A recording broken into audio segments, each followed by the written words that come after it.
China, not the next Japan.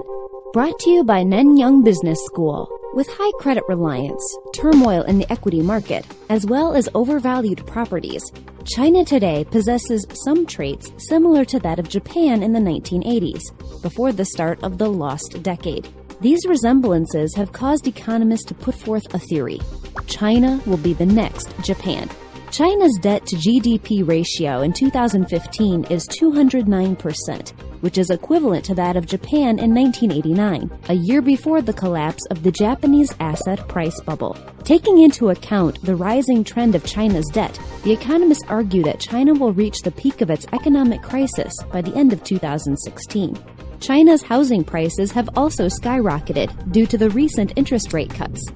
The same trend is observed in Japan, where the Japanese asset prices reached their peak in 1990 as a result of an expansionary monetary policy which financed real estate development. In China, the growth of the property bubble is further accelerated as the Chinese government reduced property transaction taxes and cut down payment requirements. Recently, China's property prices have increased by 50%. This situation is comparable to that of Japan in 1990, a year before the collapse of the Japanese asset price bubble. Based on the upward trajectory in housing prices, the economists predict that China may head into a full-blown economic crisis in 2017.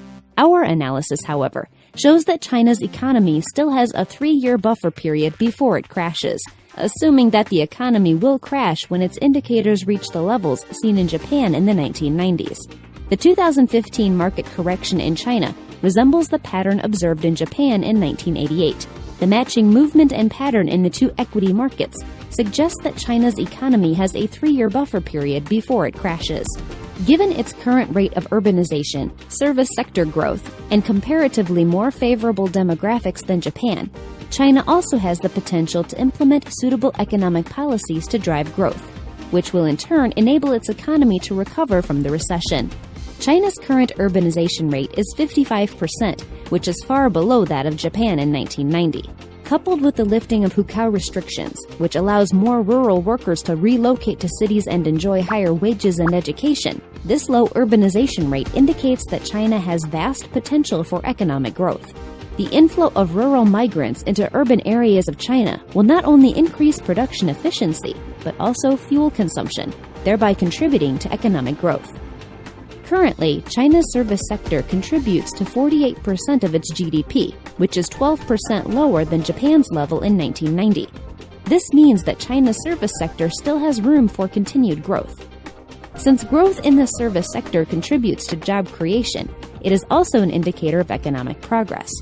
There is a gap of approximately 5% between China's current old age dependency ratio and that of Japan in 1990. The younger demographics in China imply higher consumption and productivity levels, which would enable the Chinese economy to recover from the recession.